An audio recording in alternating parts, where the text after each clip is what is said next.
Hello, this is the video promised by a trailer, about a 6-minute trailer, which I have also posted on YouTube. You may or may not have seen that, but this is the full 30+ minute discussion of these 3 photographs. My name is Tom Sykes, and I will put myself on camera in just a moment after saying a few words about these photographs. They're obviously very old. I date them in part because of the process that was used to make them, the so-called silver gelatin process used at the end of the 1800s, early 1900s. And on the back we've got material that is written identifying the person depicted in the photographs. And that person is Lone Star Dietz. He is in the College Football Hall of Fame as a coach. He was about 31 years old when he coached Washington State University, a Pac-12 university, to a Rose Bowl championship in the 1916 Rose Bowl, where they were the underdogs against the favored East Coast team, Brown University. It's the only Rose Bowl victory that Washington State has ever had. The reason he's notable in recent years is because he was the first head coach of the football team now known as the Washington football team. It's an NFL team formerly known as the Washington Redskins.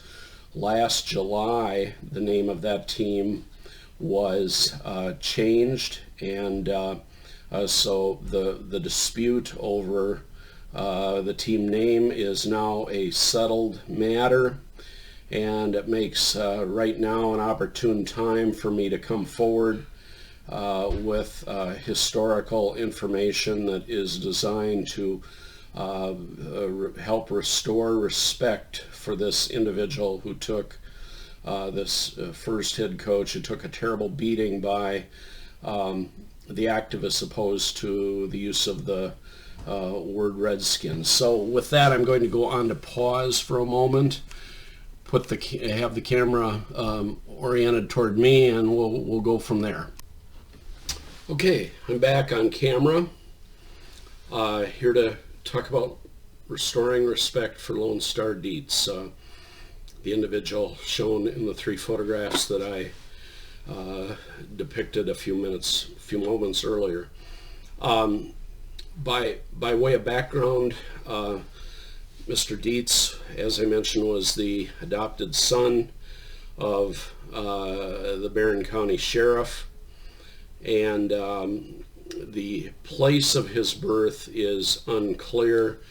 There have emerged differing stories about whether he was born in Wisconsin to an Indian tribe there, or whether he was born out in South Dakota to an Indian tribe there. In any event, the birth certificate says he was born in 1884, and that year becomes important because the original owner of these 3 photographs was born in 1885 in Rice Lake, Wisconsin. So you've got these 2 individuals who were classmates. The owner of the photograph was a classmate of Lone Star Dietz. I want to talk a little about his early life. He graduated from Rice Lake High School. I graduated from the high school in the town next door. He went to McAllister College in St. Paul. I assume that it was an extremely prestigious college back then. It certainly is today. Very selective, very difficult to get into. He was talented as an artist. His drawings would later appear on the cover of a second educational institute that he attended, the so-called Carlisle Industrial Institute out in Carlisle, Pennsylvania. That was one of the schools set up by the federal government at around that time, late 1800s, early 1900s, for the education of Native Americans. They were designed to help assimilate Native Americans into the mainstream white culture. Carlisle became famous for its football team, which was coached by Glenn Scobie, nicknamed Pop, P-O-P, Warner. And Coach Pop Warner is one of the most famous college football coaches of all time, perhaps the most innovative college football coach of all time. He coached the Carlisle team, which included the peerless Jim Thorpe, hero of the 1912 Olympics, wonderful all-around athlete, professional baseball player later. And he was on the 1911 team with Lone Star Dietz. Dietz had gone out to Carlisle in 1907, 1908, married an instructor at Carlisle, or perhaps her name, she was a professor, I'm not sure of the exact title.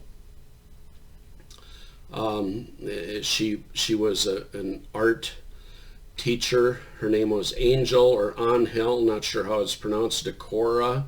She was a Winnebago Indian. She was the first Native American graduate of one of the 7 sisters universities, the prestigious counterparts to the Ivy League, women college counterparts. As I will note later, she died prematurely in early 1919 as a result of the pandemic, the 1918 flu pandemic, which killed a huge number of people. And I will return to the timing of her death later. It becomes relevant to a point I'll make about legal proceedings in Washington State against Mr. Dietz in connection with purported draft evasion, to which he pleaded no contest after having been tried and the jury having not reached a verdict. It was a hung jury. I will return to that in a minute. It's an important point because it's the outcome of those proceedings has been used to mock Mr. Dietz as an imposter, fraud, phony, and so on. Those statements against him disturb me. He died in 1964 in Pennsylvania, and so when all of these accusations about him being a liar, a phony, a fraud, all of that, they were made 50 years after his death, 50 years after a string of wonderful accomplishments by a very talented man, multi-talented, talented artist, talented athlete. He appeared in early motion pictures in Hollywood in 1916, 17, and so on. He was a coach not only at Washington State and for the NFL team in Boston in 1933 and 1934, but he also coached at Purdue, Wyoming, Louisiana Tech, the Haskell Industrial Institute, another educational institution set up for Native Americans. And there were other universities where he coached. And as I mentioned, I think I mentioned, maybe it was in the trailer for this, that he was elected to the College Football Hall of Fame as a coach. So he was an accomplished individual. But I want to get to the significance of these these photographs because they start the clock running on his claim that he was a Native American. They tell us a lot about the views he held in his early 20s as to his Native American heritage. As I mentioned, he was raised in a white family in Rice Lake. Father was the sheriff of Barron County, prominent family. He could have had a very smart fellow, handsome, attractive, physically imposing, artistically talented. I mean, just a very impressive fellow raised in a white family. Could have probably passed for white, and enjoyed great success as the son of the sheriff, and had the talent to go to McAllister College right out of high school.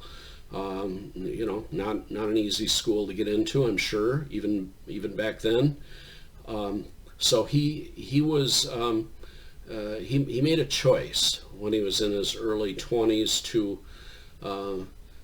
as the phrase goes, come out as a Native American.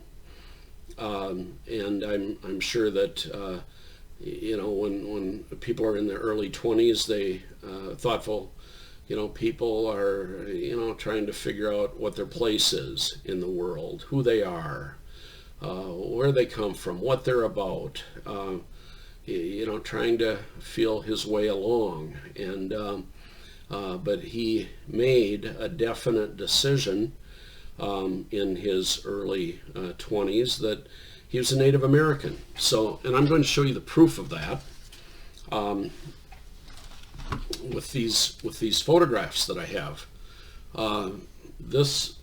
I like this one very much, and I apologize for my inability to get the glare out immediately.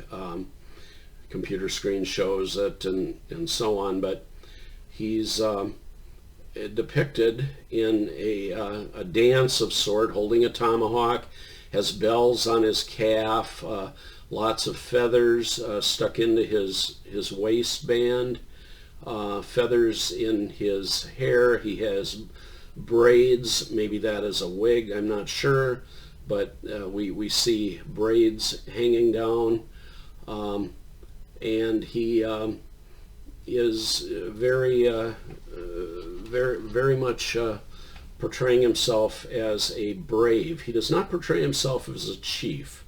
If you go on Google, you will find pictures of him where he is, when he's older, dressed up as a chief with a big headdress and a long coat and that kind of thing. But he's younger here, and not going to be presumptuous by referring to himself as a chief.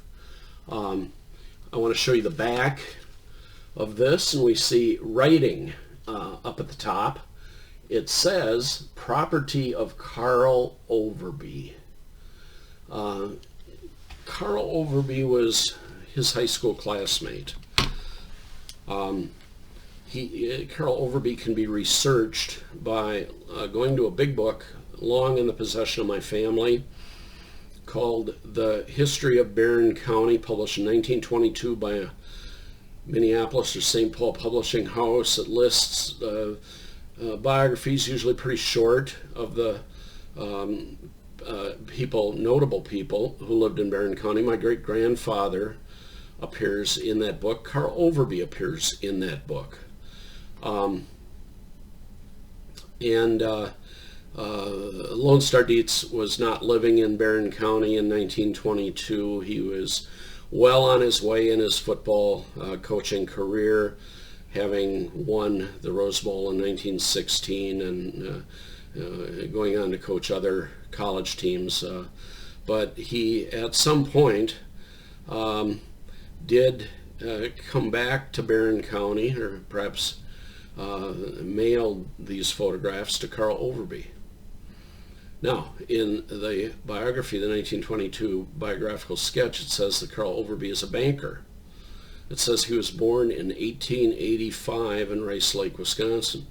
That would put him as a classmate of Lone Star Dietz, whose birth certificate says 1884 or 1885. I think there's a discrepancy about whether it was, either of those years. But they would have known each other. Rice Lake was not a big town.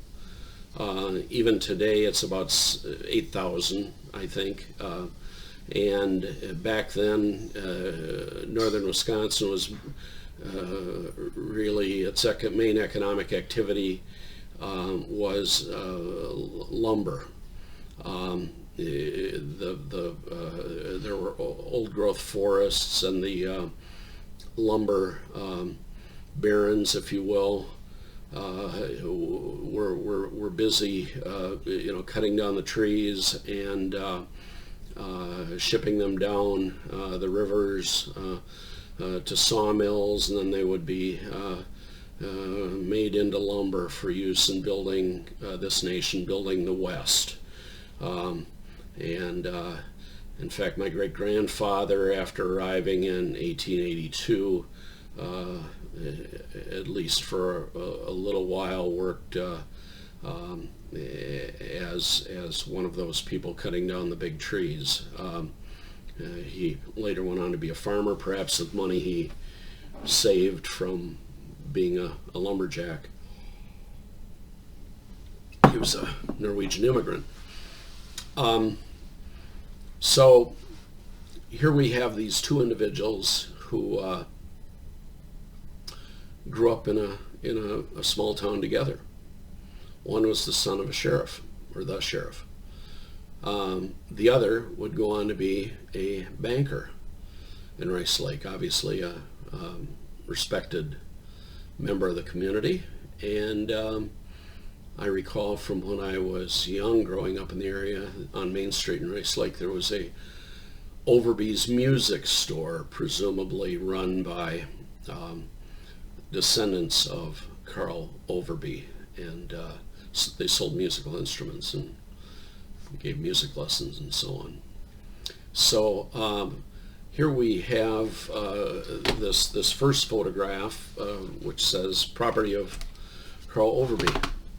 Here's the next photograph. Again, let me try and get the glare out as best I can. You see a big crease down the middle. Evidently, I would say the photographs might have been in a drawer maybe for a while, and the drawer got closed on it, and it put the crease down the middle. But that doesn't really diminish what we see. We have Mr. Dietz. Now, I'll give you a close-up because I do think we need to pay attention to what's in here. He's a very fit individual. You can see his rib cage sticking out, flat stomach, imposing, head held high, proud. His biceps and quadriceps, I think that's what you call him, on his arm that can be seen have definition. He's got a sash on. People who are experts in Native American regalia can no doubt explain whether that has some connection to a particular tribe. And we see in the background to his right, you see part of a painting that would be the kind of thing seen in a photographer's studio to provide backdrops of an ancient pillar of sorts. We see carpeting on the floor. He's holding what appears to me to be a peace pipe, or a pipe of sorts. It extends from his elbow down almost to his knee. That pipe can also be seen in a 1904 or 1905 photograph in one of the St. Louis papers, where they were talking about the 1904 St. Louis World's Fair, at which there was and I think they called it American Indian exhibit in those days. And he evidently was down there, had his photograph taken, and I think was holding that peace pipe. So, and he's identified in that photograph.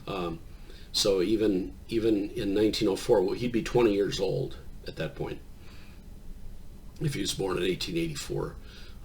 He was edging toward a proclamation of his Native American heritage. And I think these photographs were taken within a few years of that. As I mentioned, there's silver gelatin process that was used in the late 19th century, early 20th century. You can tell by looking at the paper. I won't try to show it here because it won't show up very well, but if you look at it, it shines with a silver edge to it. On the back of this, once again, we've got a statement written in pencil, property of Carl Overby. And so it's quite clear that Carl Overby owned these. The third photograph is the most interesting for what it has on the back. Here the photographer was getting artistic, if you will, with part of the lens covered. I'm not sure that this is easily seen, but he has his eyes closed. He looks very contemplative. Obviously, he's a handsome individual. It's not difficult to understand why Hollywood in its early days would have viewed him as an apt candidate for appearing in silent movies. I'm not sure what the movies were or how they were received or anything. I haven't researched that. But here we have him with a headdress.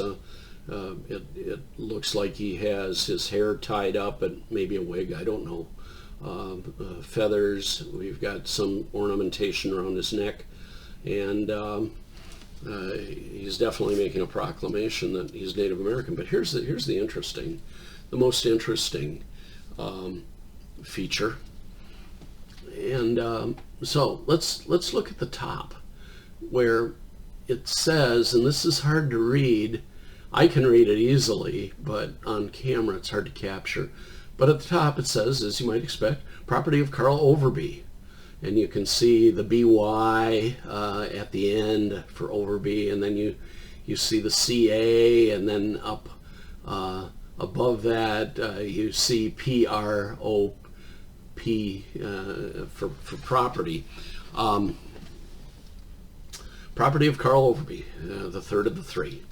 And I'm saving the best for last, but here's just a little bit more handwriting that we see. And you can see the word 3 written in pencil.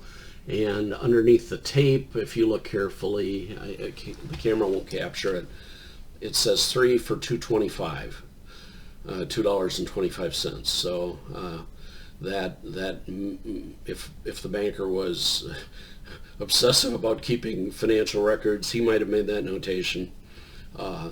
Perhaps it was made by the company that did the framing. I don't know. But here is the most interesting feature of all. We've got cellophane tape. It's never been removed. It's still sticking probably in most places. I don't want to test it by trying to pull it off. You've got a white piece of paper on which is typed Lone Star Dietz, all caps. And it shows up pretty well here, really. And as does the BY and Overby and the 3, that shows up pretty well. And so it's that label that put me on to researching when my family gave these to me a number of years ago, and they were given to me without any explanation as to who he was or anything like that. They were given to me because I've long had an interest in antiques, old maps, old prints of birds, things like that. And I was thrilled to receive these. Put them in a closet, didn't pay much attention to them for a while, quite a while. Had a busy law practice. But eventually I decided to research who Lone Star Dietz was, and up comes just a ton of things on Google. Wow, a treasure trove. And it became apparent that he was the subject of really terrible attacks. And these can be seen on Google, and they trouble me because here we have a fellow who died in 1964. Whether he was a Native American or not doesn't have, to my mind, much to do with whether the term redskin is offensive. What does whether he was a Native American have to do with that? There's no connection to that. I think the activists thought that the explanation made by the team's owner, Daniel Snyder, in 2015, and I think maybe a prior owner had said the same thing, George Marshall, maybe the original owner back in the 30s, that the team was named after the first head coach. Well, okay. Why do they need to destroy the idea that he was a Native American? What does that have to do with whether the term redskin is offensive? I just think it was a totally gratuitous attack on his character. By the way, I want to make very clear, I take no position on whether the team should have been renamed. That is a debate that others have participated vigorously in. It's gone on for a long time. The team in July 2020 decided to change the name. Whether the name Redskin should be eliminated from the team's name is now a settled matter, and I do not take any position. What I do take a position on is that Lone Star Dietz is entitled to respect without this cloud hanging over him as to whether he was a liar, an imposter, a faker, a fraud, a phony. Those are all words that have been used in print against him long after he was dead. He died in 1964. He couldn't defend himself. He couldn't get up and bring witnesses in. All of us, if our ethnic heritage were challenged, we would have to bring someone in, wouldn't we? We'd have to bring our mother in, our father, a relative, a spouse maybe who could testify that he thought he was a Native American. He always behaved as if he were a Native American. That for as long as they had known him, he had claimed to be a Native American. I don't know how one proves that, except maybe through a DNA test, and I don't think anyone has ever done a DNA test on his grave in Pennsylvania where he's buried. So I want to return to the culture. These photographs, given the process, given his age, his apparent age in the photographs, his ribs cage is showing. He's got a flat stomach. He's got biceps that are ripped, as the term is used today. He's a young man. I don't know how old he is, but the photograph in the St. Louis paper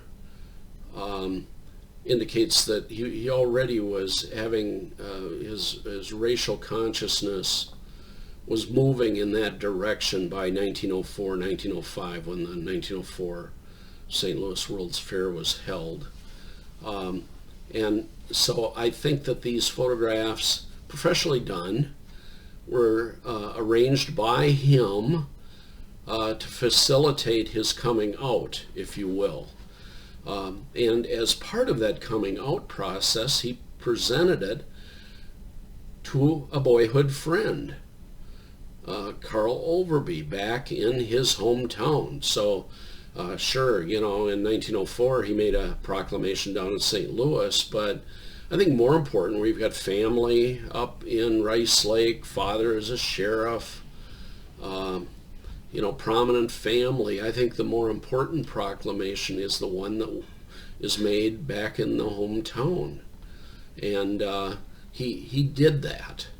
And he did it in no uncertain terms. Go back to the typewritten, all caps statement on the back of these photographs where it says Lone Star Dietz. It doesn't say the name that he would have been called when they were growing up together. His given name was William Henry Dietz. It doesn't say Billy Dietz. It doesn't say Will Dietz. It doesn't say William Henry Dietz. It says Lone Star Dietz. And when he, what do I take from that? When he presented these photographs to his friend, his boyhood friend, a credible guy, by the way, a banker, sober, right? He presented himself at that time as a Native American, and the presentation was made sincerely, and it was made with enough sincerity that the boyhood friend took it as gospel. He didn't include on the back, William Henry, quote unquote, Lone Star Dietz. It says, it's very simple. It just says Lone Star Dietz. No quotes, Lone Star Dietz. So I think that at the time these photographs were made and presented to the boyhood friend, he was making a definite statement about his belief as to his racial heritage. And I think that I grew up in that area, and we had an Indian reservation not far from there, where Chippewa Indians were, and the man depicted in these photographs, I think, appears plausibly as a Native American, especially, say, the profile shot of Mr. Dietz. I find it entirely plausible that he was a Native American, just in terms of his physical features. So all of that points to a genuine belief. He's not an imposter. He's not a faker. He's not a fraud. He's not a liar. In the genuine, sincere belief that he had that he was a Native American, a belief that emerged when he was in his early 20s, in the same way that many of us, when we are in our early 20s, trying to figure out who we are, trying to discover our heritage, would make a self-discovery and a self-proclamation. And, this was a definite self-proclamation made in a small town where his parents were prominent, to a boyhood friend. For me, that really slams the door on the accusations that he was a liar, a fraud, a phony, anything like that. Could he have been mistaken? I guess, we'll never know. We can't really say he was mistaken, without a DNA test, and no one has gone to have that done.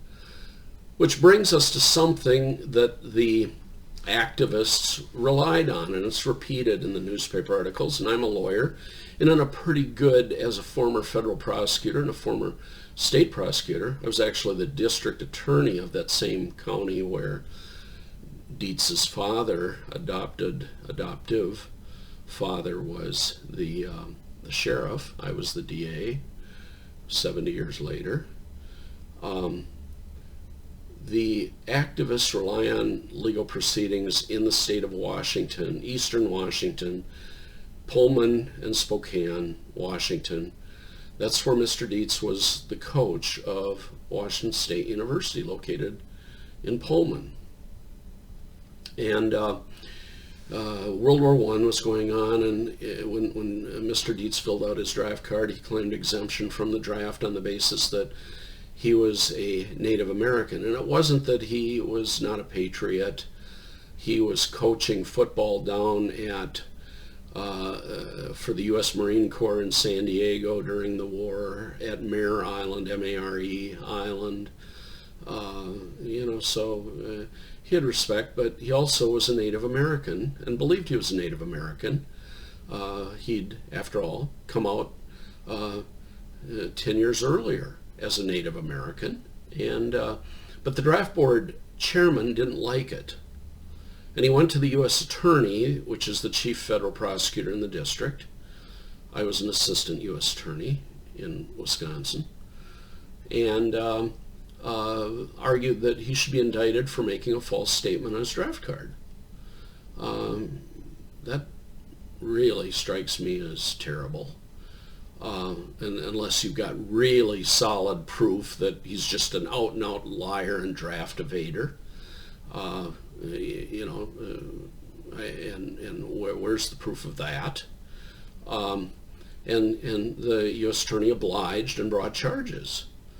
And there were people who testified. There was confusing testimony presented, I think, by someone from an Indian or Native American reservation. They were called Indian reservations back then. In South Dakota, and one can imagine that person might have been terrified by the whole proceeding. Hearsay would not have been admissible. They would have had to drag her out to eastern Washington, and her testimony was confusing, I thought. Testimony that wasn't presented that could have been really important. And by the way, I'll just cut to the chase. This trial resulted in a hung jury. The jury did not reach a conclusion that he was a draft evader, that he was not a Native American. And ordinarily that's the end of it.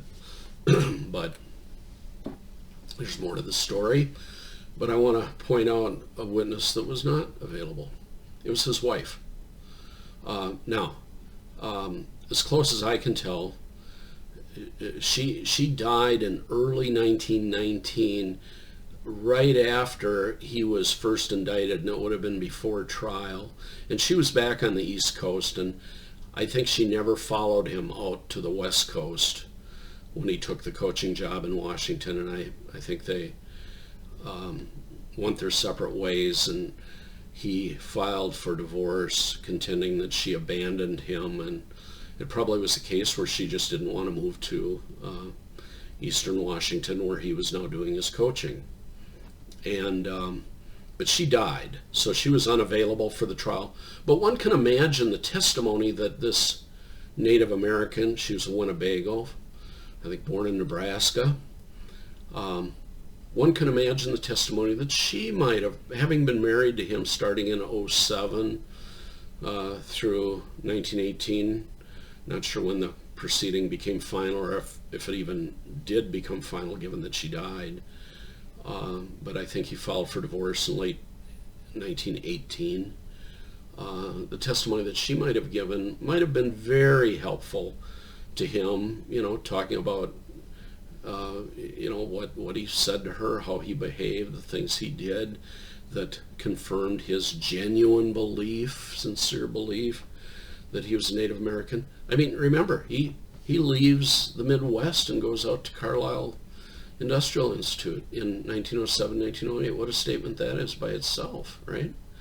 And was on the football team with a lot of Native Americans. And by the way, there's a great book written about the Carlisle team, coached by Pop Warner, called The Real Native Americans. Sally Jenkins was the author. The Real All Americans, The Real All Americans.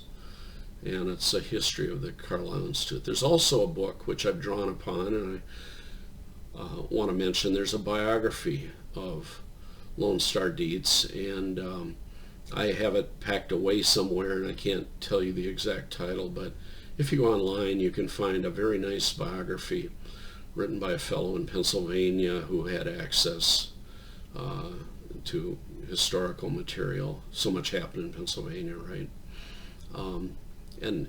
I would commend that book to you as well. And he has been an ardent defender. I was in touch with him, by the way, and I sent him pictures of my pictures. And he said he'd never seen anything like them. So what you're looking at here is it's new evidence, and important evidence for the reasons that I've given. It shouldn't have been necessary to rely on that evidence before deciding that he should not be accused of being a liar, faker, fraud, phony, imposter, and so on. These pictures are unnecessary. You just wouldn't make an accusation like that, I don't think, given that the guy consistently claimed that he was Native American for 60 years and died. He was not around to defend himself anymore. He went through 2 trials. The first trial out in Washington, the criminal trial, resulted in a hung jury. The U.S. Attorney took the extraordinary step of refiling the charges. No doubt there was political pressure.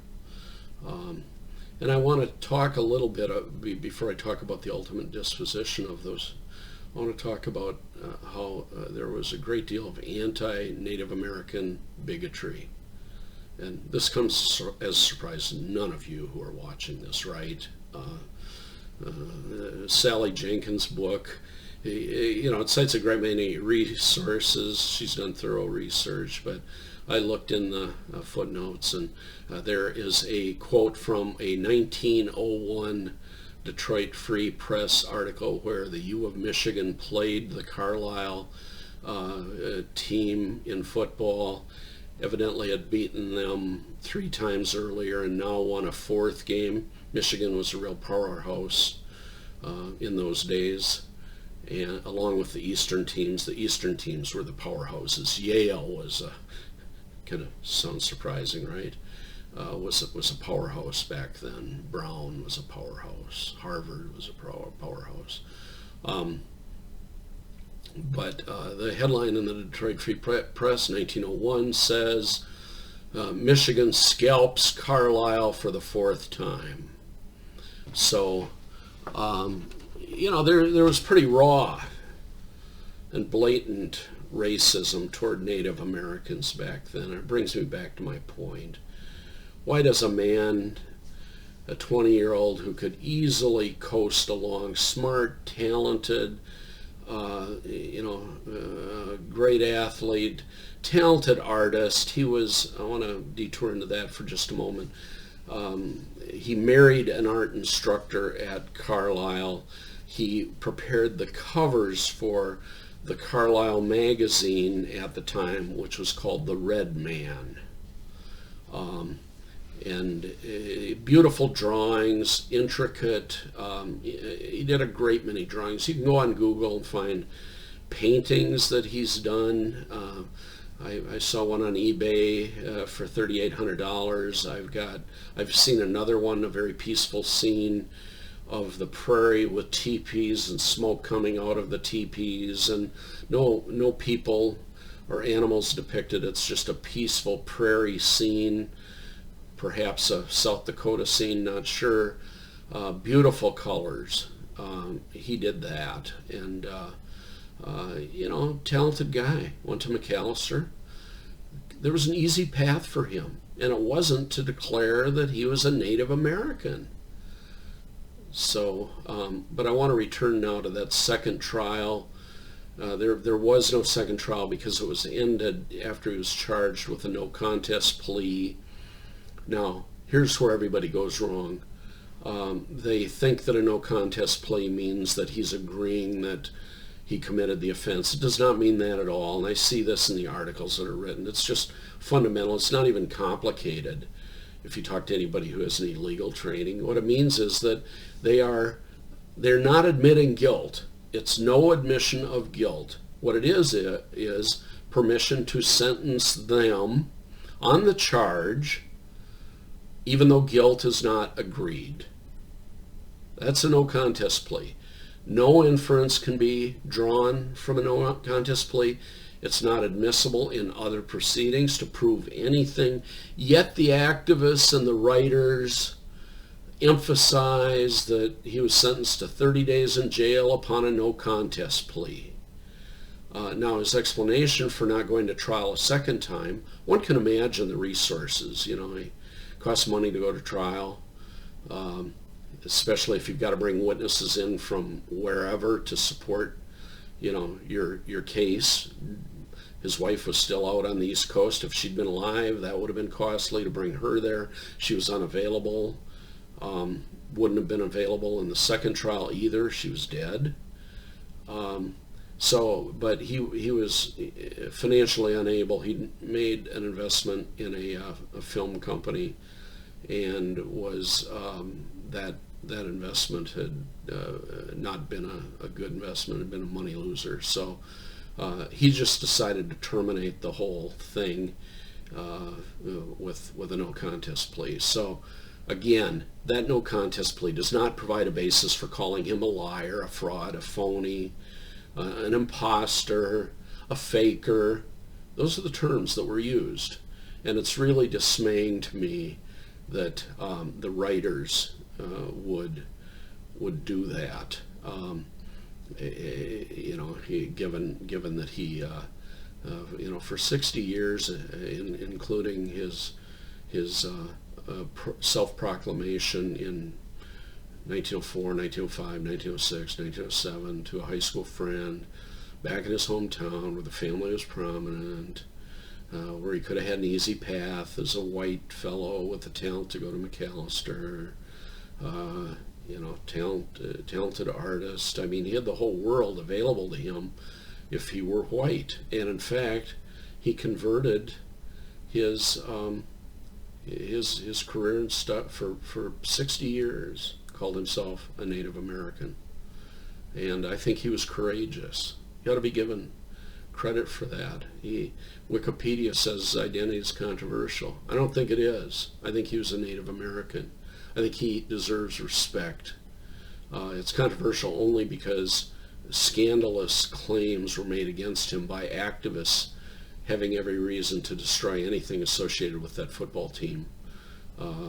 His racial identity even had nothing to do with whether the Redskin name was offensive. I mean, it was just kind of a scorched earth thing by the activists. And again, I take no position on whether the term in the year 2010, 2015, I take no position on whether the team name should have been changed. And remember, at a time when the team was originally named the Redskins, there would have been no belief that he was not a Native American. I mean, the no contest plea, the owner of the team back then would have been a sophisticated businessman, knowing that the no contest plea means nothing. In other words, that owner would have been a lot smarter than some of the reporters and writers who've written about this. So, for all of those reasons, I thank you for patiently listening, but I very much have been interested in restoring respect for a courageous, accomplished, talented trailblazer. He blazed a trail, and he ought to be given credit for that, undiminished by the dubious, terrible, let's just be more precise, terrible accusations made against him. So, thanks for tuning in, and if obviously you can do more research if you like.